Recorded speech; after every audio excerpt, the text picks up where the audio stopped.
नमस्कार साथियों, मैं मनीष भारती संस्कृति पीसीएस प्लेटफॉर्म पर आप सभी का स्वागत करता हूं। साथियों, जैसा कि आप जानते हैं 71वीं बीपीएससी प्रारंभिक परीक्षा को ध्यान में रखते हुए हम लोग लगातार बिहार स्पेशल के विभिन्न मुद्दों पर चर्चा कर रहे हैं। और आपको ध्यान होगा हम हिस्ट्री में खास करके मगध के विषय में चर्चा कर रहे थे। जैसा कि मैंने आपको पहले भी बताया था कि जब हम मगध के विषय में पढ़ना शुरू किए थे, मैंने कहा था कि 16 महाजनपद हुआ करता था और उस 16 महाजनपद में एक महाजनपद जो था जिसका नाम था मगध। और मगध अगर यदि कहा जाए तो अगर शक्ति के दृष्टिकोण से, समृद्धि के दृष्टिकोण से, तो 16 महाजनपद में सबसे शक्तिशाली समृद्ध मगध ही था। अब मगध की जब हम चर्चा करते हैं, चूंकि मगध का संबंध बिहार से रहा, मगध वाले क्षेत्र से, जो राजगीर, पटना वाला, गया वाला क्षेत्र है उससे रहा, और उसको शासन करने के लिए समय समय पर अलग अलग वंश आए। अब उसको लेकर के भी हमने देख लिया, चाहे वो हर्यक वंश की बात किया गया जिसमें मैंने कहा कि ये पितृहंता वंश है, शिशुनाग वंश की चर्चा किया, इसके बाद हमने नंद वंश की चर्चा किया जिसकी समाप्ति करके जहां से चाणक्य की एंट्री होती है घनानंद को समाप्त करके, और फिर मौर्य आ जाते हैं, मौर्य के बाद गुप्त। तो मुख्य सभी शासकों की चर्चा कर लिया हमने। एक चीज मैं आपको और बताना चाह रहा हूं कि इसके बाद प्रशासन हम लोग देखेंगे, और प्रशासन दो जो साम्राज्य है उसकी दो शासक के, एक हम गुप्त का और एक मौर्य का देख लेंगे, क्योंकि यहां से प्रश्न हमेशा ही पूछे जाते रहे हैं। तो मौर्य प्रशासन आज हम चर्चा करेंगे, फिर मैं आगे चल के गुप्तकालीन प्रशासन के विषय में पढ़ाऊंगा आपको। ठीक, तो आज सबसे पहले कुछ महत्वपूर्ण बातें जो यहाँ पर है मौर्य प्रशासन से संबंधित उसको देख लेते हैं। फिर से बता दूं, ये इतना महत्वपूर्ण टॉपिक है कि आप देखेंगे पीवाईक्यू हमेशा ही कोई न कोई प्रश्न रहता है, या तो मौर्य प्रशासन से हो जाएगा या गुप्तकालीन प्रशासन से हो जाएगा, तमाम चीजें इससे जुड़ा होगा। अब सबसे पहले समझ लीजिए केंद्रीय प्रशासन के विषय में। जब हम मौर्य प्रशासन की चर्चा करते हैं तो केंद्रीय प्रशासन कहने का क्या तात्पर्य हो गया दोस्तों, यानी कि ये टॉप पोजीशन पे होगा। आज के दौरान देखें जैसे केंद्र सरकार के विभिन्न अंग है, पार्लियामेंट है, पार्लियामेंट के अलग अलग चीजें हैं, राज्यसभा है, लोकसभा है, राष्ट्रपति है, राज्य सरकारें हैं, राज्य सरकार की अलग अलग बॉडी है। इसके बाद स्थानीय प्रशासन जाएंगे, स्थानीय प्रशासन अलग अलग तरीकों से त्रिस्तर पर बटा हुआ है। तो कुल मिलाकर के प्रशासनिक दृष्टिकोण को सही से संचालन करने के लिए अलग अलग तौर तरीकों से अपने अपने समय में जो भी राजा महाराजा रहे हैं या लोकतांत्रिक व्यवस्था रहा है वो इस कार्य को संपादित करता रहा है। मौर्य प्रशासन निश्चित तौर पर अपने प्रशासन के लिए, अपने प्रशासनिक कुशलता के लिए जाना जाता था, खास करके चंद्रगुप्त मौर्य की जब चर्चा करेंगे। और वहां पर मौजूद थे मौर्य प्रशासन में कौन, चाणक्य। और चाणक्य यानी कि कौटिल्य बहुत ही, आप जानते हैं कि अर्थव्यवस्था और राजनीतिक के बेहद समझदार व्यक्ति माने जाते थे। ठीक है, तो प्रशासनिक दृष्टिकोण से बहुत मजबूती मिला यहां पर, और प्रशासनिक दृष्टिकोण के वजह से ही कहा जाता है कि मौर्य प्रशासन जो है, मौर्य साम्राज्य जो है उसका विकास तेजी से हुआ, मगध का विस्तार तेजी से हुआ। जब केंद्रीय प्रशासन की यहाँ पर बात करेंगे तो वह टॉप पर दिखेगा, और यहाँ पर कहा गया कि भाई किसकी प्रमुख भूमिका होगी। जैसे आज के समय हम देखते हैं तो प्रधानमंत्री की भूमिका सबसे अधिक है ना, ठीक है, तो यहाँ पर राजा की भूमिका प्रमुख होगा केंद्रीय प्रशासन में, पहली बात। अब जैसे प्रधानमंत्री को अपने कार्य को संचालित करने के लिए प्रेसिडेंट से कहते हैं, संवैधानिक तौर पर इन्हें अधिकार है कि मंत्री परिषद चाहिए, क्योंकि तमाम कार्य को अकेले नहीं कर सकते हैं, तो कुछ कार्यों को करने के लिए इनको अपने साथी चाहिए। ऐसे ही राजा को कार्य करने के लिए, राजा जो भूमिका निभाएंगे केंद्रीय प्रशासन में, इनको मंत्री परिषद की आवश्यकता होगा। और मंत्री परिषद में अलग अलग लोग होंगे, चाहे वो युवराज हो, पुरोहित हो, सेनापति हो, अन्य हो, सबके अलग अलग कार्य होंगे। निश्चित तौर पर युवराज से संबंधित जो चीजें हैं वो कहीं न कहीं सत्ता के बहुत करीब ले जाता है। पुरोहित जो है वो धार्मिक कार्यों से जुड़े हुए और उस समय नीति निर्माण के कार्यों से बहुत जुड़े हुए नजर आते थे। सेनापति जो है वह देखेंगे तो सैन्य व्यवस्था से जो है वो जुड़ा हुआ। इसी तरह से अन्य जो मंत्री परिषद है उन चीज़ों को लेकर के बात किया, जिसमें वित्त को लेकर के भी बात किया जाएगा, कर को लेकर के बात किया जाएगा। अब यहाँ पर समझिए उच्चतम जो अधिकारी होता है, ये प्रश्न आ चुका है, जो उच्चतम अधिकारी मौर्य के केंद्रीय प्रशासन में है उसको तीर्थ या अध्यक्षक कहा जाता था। ठीक है, तो क्या कहा जाता था किसको, इस तरह के प्रश्न पूछे जाते हैं। देखिए, तीर्थ 26 विभागों को प्रबंधित किया करता था, तो काफी उच्चतम पद पर यह होता था। और मौर्य साम्राज्य क्या था, प्रांतों में विभाजित था। जैसे भारत के विषय में कोई आज अध्ययन करना चाहे तो निश्चित तौर पर यह कहा जाएगा न कि एक केंद्रीय सरकार है और निश्चित तौर पर भारत जो है कई राज्यों में विभक्त है, उसके हिसाब से उसको स्टडी किया जाएगा। तो मौर्य साम्राज्य जो है यहाँ पर यह भी प्रांतों में विभाजन देखने को मिलेगा। चंद्रगुप्त मौर्य के समय, यहाँ समझ लीजिए ये महत्वपूर्ण है, चंद्रगुप्त मौर्य के समय जो प्रांत था अगर देखा जाए वहां पर मगध में, तो मौर्य प्रशासन में ये 4 प्रांत हुआ करता था। लेकिन जब अशोक आते हैं तो अशोक के समय एक प्रांत और बढ़ता है, वह कलिंग वाला था जो जानते हैं अशोक ने जीता था। तो उस प्रांत को मिला करके ये संख्या 5 तक पहुंच जाता है। तो 5 प्रांत अब यहां पर हो गए। फैक्ट समझ में आ रहा है ना?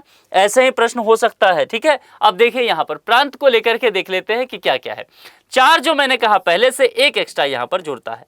अब यहां पर उत्तरापथ प्रांत का नाम है। उत्तरापथ जो है पश्चिमोत्तर जो हिस्सा है उसको कहा गया और इसकी राजधानी कहां पर रखा गया? तक्षशिला में, ठीक है। दक्षिणापथ देखेंगे तो इसकी राजधानी स्वर्णगिरी में बनाया गया और अवती, अवती का मतलब पश्चिम प्रांत जो है, और ये कहां पड़ेगा? उज्जैन के हिसाब से देखेंगे, है ना, जो आज आपको कहा मध्य प्रदेश के हिस्से में दिखेगा, तो ये उज्जैन। और मध्य देश के तौर पर देखेंगे तो जिसको प्राचीन पूर्वी प्रदेश कहा गया वो कहां है? पाटलिपुत्र। पाटलिपुत्र बोले तो आज का पटना, ठीक है। और कलिंग। अब अशोक के समय देखेंगे यही चीजें। एक चीज यहां पर जो मैंने आपको कहा कि चंद्रगुप्त मौर्य के समय 4 प्रांत, लेकिन एक एक्स्ट्रा जुड़ जाता है वो अशोक के समय। और फिर जो है अशोक के समय कौन सा? कलिंग जुड़ता है। अब जानते हैं कलिंग पर वो विजय की प्राप्ति करते हैं, कहां? आज के उड़ीसा में, ठीक है।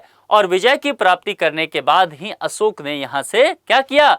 हथियार का त्याग कर दिया, अस्त्र शस्त्र का त्याग किया, बौद्ध धर्म के शरण में चले गए। तो ये प्रांत लेकिन यहां जुड़ता है और इसकी राजधानी जो है तोसली होता है। तो ये प्रश्न, इस तरह के प्रश्न आपसे पूछे जाते हैं, ध्यान रखना है। एक बार स्ट्रक्चर समझिए, मौर्य प्रशासन का विभाजन कैसे हुआ है, इस स्ट्रक्चर से प्रश्न पूछा जा सकता है। 2 स्तर पर आप पढ़ सकते हैं। अध्ययन के दृष्टिकोण के लिए दोनों ही स्तर सही है। जैसे आज के तौर तरीके में कुछ लोग पढ़ना चाहेंगे तो टॉप से, वह जो है वो केंद्र से, सरकार से, फिर प्रांत, फिर त्रिस्तरीय व्यवस्था, स्थानीय स्तर, ये पढ़ते चले जाएंगे, ग्राम पंचायत तक जाएंगे। कुछ लोग कहेंगे कि नहीं, लोकतंत्र का जो मुख्य ध्येय है, मजबूती है, बेस है, वो गांव में है, तो ग्राम से अपना शुरू करेंगे। पहले गांव के विषय में जानेंगे, ब्लॉक के विषय में जानेंगे, अनुमंडल पढ़ेंगे, मंडल यानी कि जिला पढ़ेंगे, कमिश्नरी पढ़ेंगे, स्टेट, और फिर जो है वह देश के विषय में पढ़ेंगे। तो स्टडी का अपना अपना तरीका होता है। मौर्य प्रशासन का विभाजन यहाँ दिया गया है, आप अपने हिसाब से देख सकते हैं। अगर साम्राज्य की बात करेंगे तो साम्राज्य यानी कि केंद्रीय प्रशासन की बात करें, उसके बाद इसको, जैसे हमने कहा कि मौर्य प्रशासन जो है विभिन्न प्रांतों में बटा हुआ है। और चंद्रगुप्त मौर्य के समय में कितना? 4 भाग में बटा हुआ था, और अशोक के समय ये 5 में, यानी कि प्रांत की बात की गई है। अब यहीं पर प्रांत के बाद तोड़े, यानी कि प्रांत कैसे, ऐसे समझिए, समझाने के लिए कह रहा हूं बस ऐसे। जैसे इसको मैंने कहा देश हो गया, ठीक है, आप आसानी से समझ पाएंगे। और देश के बाद ये प्रांत या चक्र, ये पूछा जा चुका है चक्र प्रांत, तो इसको हमने कह दिया कि भैया ये जो हो गया राज्य हो गया। जैसे बिहार राज्य है और ये भारत देश में है।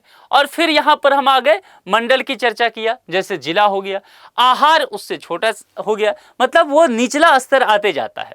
अब उससे नीचे देखेंगे, अगर स्थानीय स्तर पर चलते हैं, स्थानीय, फिर जो है द्रोणमुख होता है, फिर जो है खार्वटिक होता है, फिर जो है संग्रहण होता है, और अंतिम चरण कौन सा होगा? ग्राम देखने को मिलेगा। मामला समझ में आ रहा है? अब यहां जो कुछ चीजें, इसको समझते चलते हैं। अब देखिए, जो डिस्ट्रिक्ट की बात किया गया है, उस समय जो डिस्ट्रिक्ट होता था, जिला को विषय या आहार कहा जाता था। जैसे यहां पर है ना, ये कहा गया, आजकल मंडल कहा जाता है, ठीक है। तो आहार या विषय जो है वो क्या हुआ? डिस्ट्रिक्ट हो गया। ये थोड़ा ध्यान रखिएगा क्योंकि ये पूछा जा सकता है। और इसका जो अगर देखेंगे आप, क्या कहा जाए, मुख्य, जैसे डीएम होता है डिस्ट्रिक्ट में, उस वक्त क्या होता था, इसी को, विषय को क्या कहते थे? विषयपति। मतलब विषय के मुख्य को क्या कहते थे? इसका प्रमुख विषयपति हुआ करता था। और विषयपति की चर्चा भी किया गया है, मेगास्थनीज ने एग्रोनोइम में इसकी चर्चा की है। जिले में ही ये युक्त होता था, रज्जुक और प्रादेशिक अधिकारी भी होते थे। अब समझिए, प्रादेशिक संभागीय आयुक्त के समान होता था, और रज्जुक जो है वह एक तरह से आधुनिक जिला अधिकारी, जो आजकल हम डीएम की चर्चा करते हैं, वैसे ही एक अधिकारी होते थे, क्योंकि ये न्यायिक कार्य भी करते थे। अब ऐसे समझिए, ये आपको आसानी समझ में आएगा। डीएम समझ रहे हैं?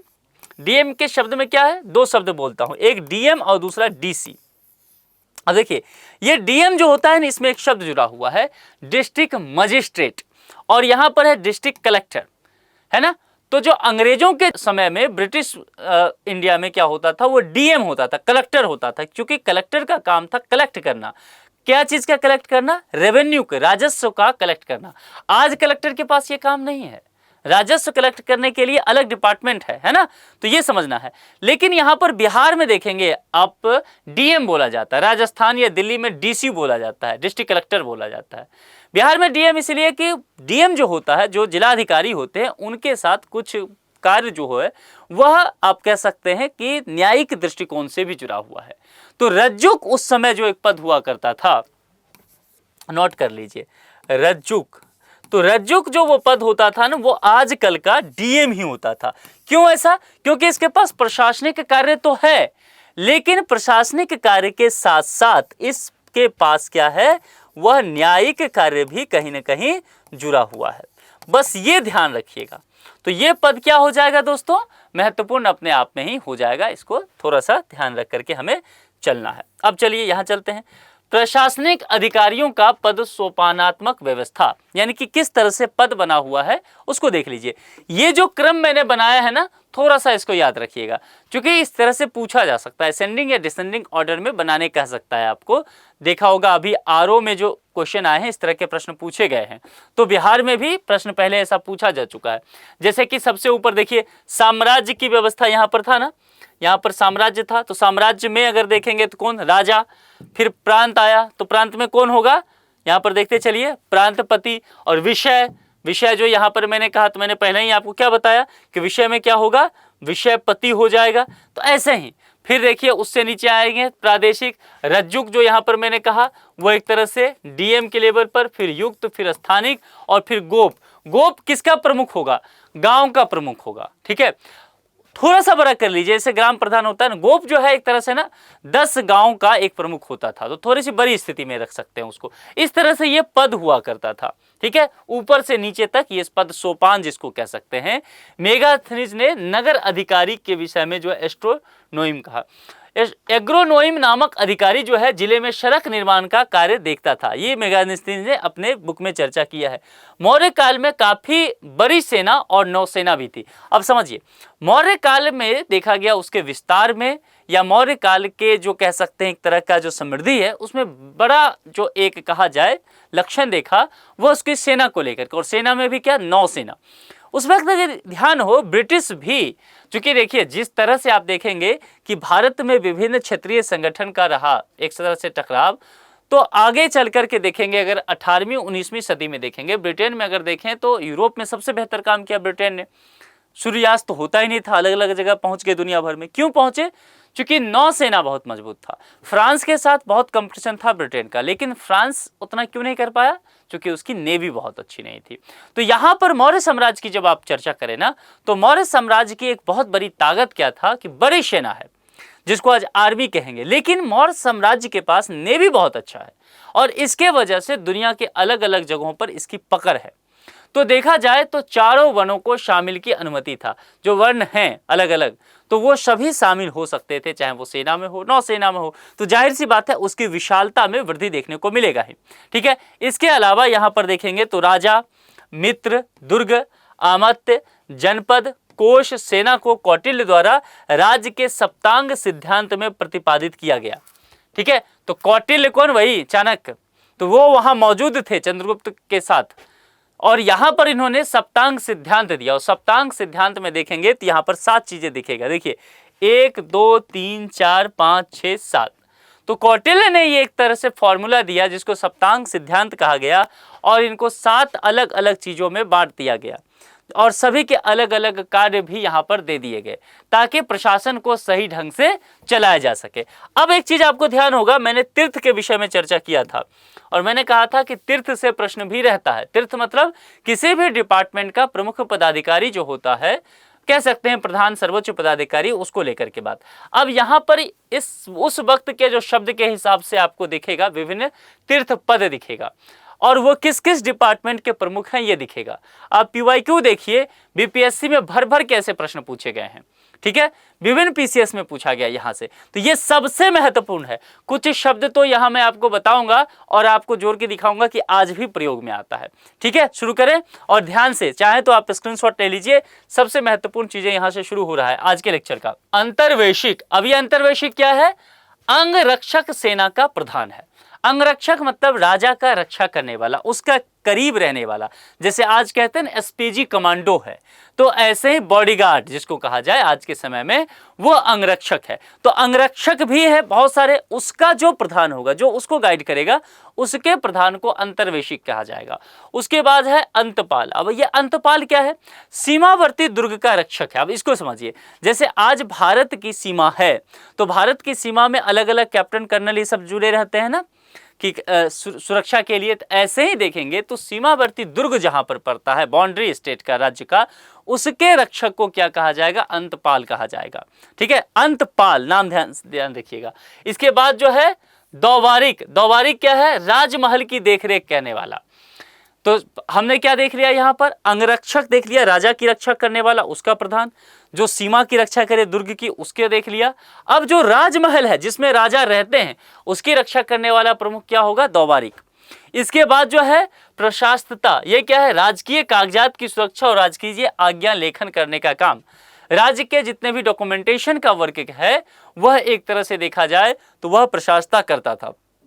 और राजकीय आज्ञा लेखक यानी राजा ने कोई नोटिफिकेशन निकाला, जैसे निकाला गया ना कि 2027 में वह जनगणना का कार्य किया जाएगा, 2 चरण में होगा, और केंद्रीय गृह मंत्री ने इसको लेकर के नोटिफिकेशन निकाला। ठीक है, सही। राजकीय कामकाज की सुरक्षा और राजकीय लेखा लेखक जो हैं, जिसको प्रशासकता होता था वो पद, वो ये काम किया करते थे। अब एक चीज समझिएगा, समाहर्ता।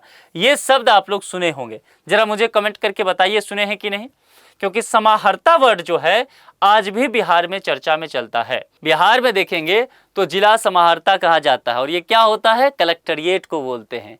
डिस्ट्रिक्ट कलेक्टर को जो होता है ना, जो डीएम है, कलेक्टर को ही कहा जाता है। तो यहाँ क्या है देखिए, राजस्व प्रधान, राजस्व एकत्रित करता। अब समझ में आया मैंने जो कहा था कि ब्रिटिश समय में भी, ब्रिटिश इंडिया में कलेक्टर जो पोस्ट हुआ, किस लिए?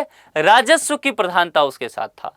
तो अब लगभग वो चीजें नहीं रह गया आज के कलेक्टर के पद में, वो राजस्व का अलग रेवेन्यू डिपार्टमेंट कर दिया गया। आईआरएस ऑफिसर होता है, यूपीएससी एग्जाम देती है अलग से वो।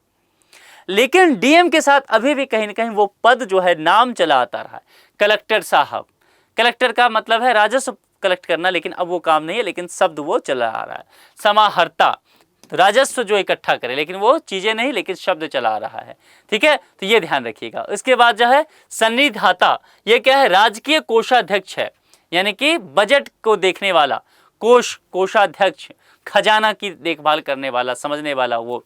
इसके बाद जो है आटविक। आटविक क्या होता है? राजकीय वन विभाग का प्रमुख।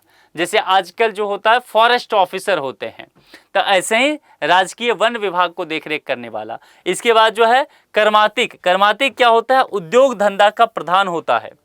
ठीक है, किस तरह से व्यापार किया जाएगा, एक्सपोर्ट इंपोर्ट कैसे होगा, ये सब चीजों को लेकर के। और मेघास्थनीज ने जिसकी चर्चा की वह क्या है? एग्रोनोमोई। ये क्या है? राजस्व संग्रह, मार्ग निर्माण का कार्य करने वाला अधिकारी। ठीक है, कुल मिलाकर के इतनी चीजें समझ में आ गया।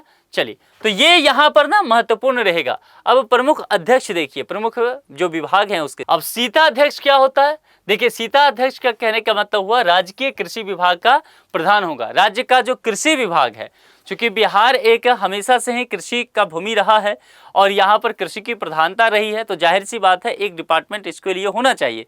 तो आप देखिए जरा सोच के, मौर्यकालीन मगध शासन में भी ये चीज था। तो सीता अध्यक्ष जो है राजकीय कृषि विभाग का प्रधान हुआ करता था। राजकीय भूमि, सीता भूमि जो है ये माना जाता था। प्रशस्त्री क्या होगा? यहाँ पर कारागार प्रमुख, कारागार की बात जो जानते हैं, जेल वगैरह की बात, वो। और कोष्ठागाराध्यक्ष क्या होगा? कोष्ठगार का अध्यक्ष। नायक क्या है? सेना का नेतृत्व करने वाला। सिंपल सा वर्ड है, लॉजिक लगाइए। सेना क्या नेतृत्व करने वाले को नायक कहता था। और विविताध्यक्ष क्या होता था? चारागाह विभाग का अध्यक्ष है ना, तो चारागाह विभाग भी ध्यान रखिएगा। और अक्राध्यक्ष क्या है? खनन विभाग का अध्यक्ष। यहाँ पर देखिए कितने डिपार्टमेंट बना रखे थे, और ये सब एक तरह से कह सकते हैं कि चाणक्य के दिमाग की उपज है।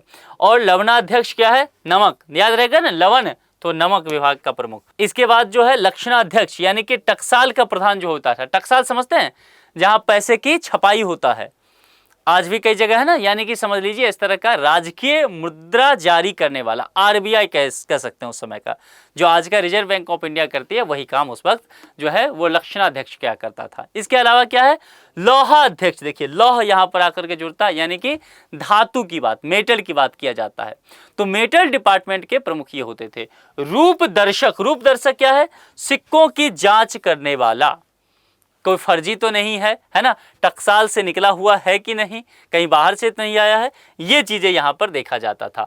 बाकी चीजें कुछ और। मुद्राध्यक्ष, अब देखिए मुद्राध्यक्ष यहां पर समझ के मुद्रा से जुड़ा हुआ नहीं है, बल्कि पासपोर्ट विभाग का यह अध्यक्ष था।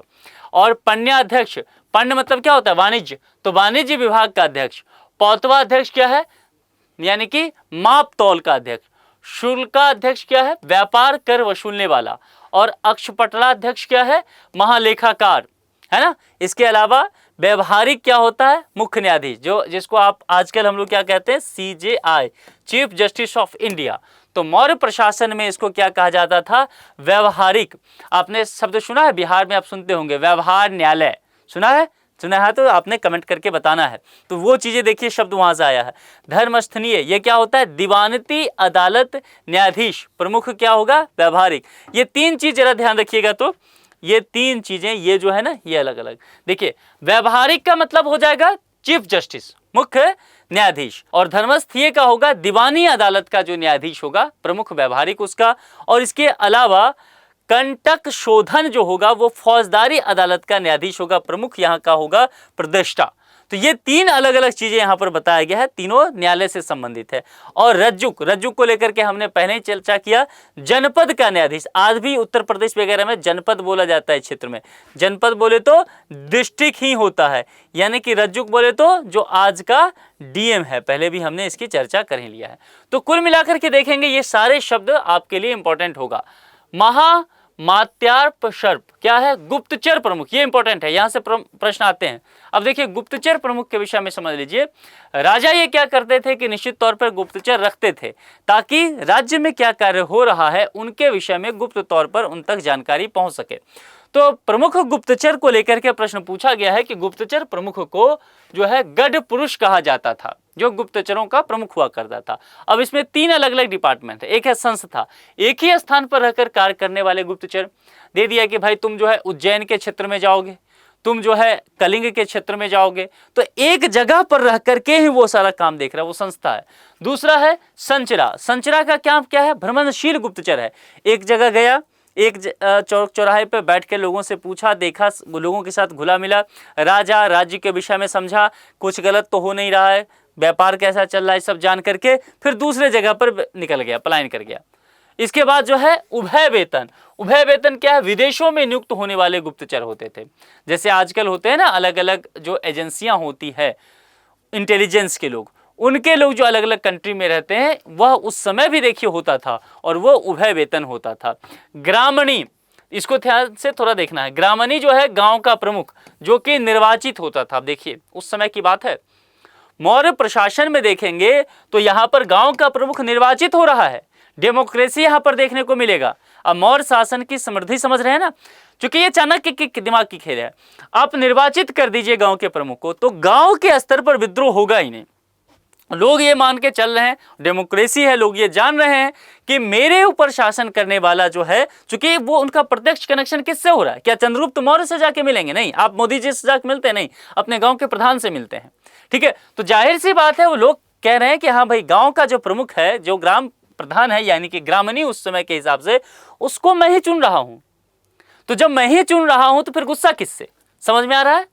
तो ये चीजें चाणक्य करते थे उस समय। इसके बाद जो है ग्राम वृद्ध जो है विवादों के समाधान के स्तर पर इनको रखा जाता था। पंचायत स्तर पर कुछ वृद्धों का समूह होता था, समाज के जो बड़े बूढ़े होते थे वह इसमें जुड़े रहते थे। इसके बाद कुछ अन्य प्रमुख विभाग और अध्यक्ष हैं। देखिए, अधिकारी और विभाग दिया गया है। स्वर्णाध्यक्ष, जैसे शब्द से ही पता चलता है कि जो सोने चांदी का कार्य होगा स्वर्ण विभाग का अध्यक्ष होगा। आयुधाध्यक्ष, आयुध क्या मतलब अस्त्र शस्त्र होता है, यानी कि शस्त्र निर्माण विभाग का यह अध्यक्ष होगा, प्रमुख होगा। इसके बाद है कुप्याध्यक्ष, यानी कि देखिए दूरी और समय से संबंधित साधनों को नियंत्रित करने वाला अध्यक्ष। सूनाध्यक्ष क्या होता था, सूना यानी कि बूचर वाला, तो बूचर खाने के अध्यक्ष को सूनाध्यक्ष कहा जाता था। मुद्राध्यक्ष, मुद्राध्यक्ष हमने पहले भी आपसे कहा था कि जो शाही सिक्का होता है प्रतीक का अध्यक्ष होता है। पासपोर्ट हो गया, इन सब चीजों को देखने वाला। नौकाध्यक्ष समझ में आ रहा है, शब्द से समझिए, नौका विभाग का प्रमुख होगा। और पत्तनाध्यक्ष, पत्तनाध्यक्ष मतलब पत्तन अधिकारी, मतलब पोर्ट, है ना, यानी कि क्या इसको बोलते हैं, बंदरगाह, ठीक है, तो पत्तन अधिकारी होगा। और पौतवा अध्यक्ष जो है वह माप तौल का अध्यक्ष। बहुत सारे शब्द देखेंगे उस समय के, आज भी प्रचलन में कहीं न कहीं आज भी चल रहा है। कुल मिलाकर के ये लेक्चर आपका बहुत महत्वपूर्ण है। यहाँ से इस तरह के प्रश्न पूछे जाते हैं, तो अच्छे से तैयार करके इसको रख लीजिए। और मौर्य प्रशासन के बाद अगले लेक्चर जो हम लोग करेंगे वो गुप्तकालीन प्रशासन के विषय में पढ़ेंगे, वहाँ से भी आपका प्रश्न आएगा। तो आज के लिए इतना ही। अपना बेहद ख्याल रखिए। बहुत बहुत शुक्रिया। Thank you so much.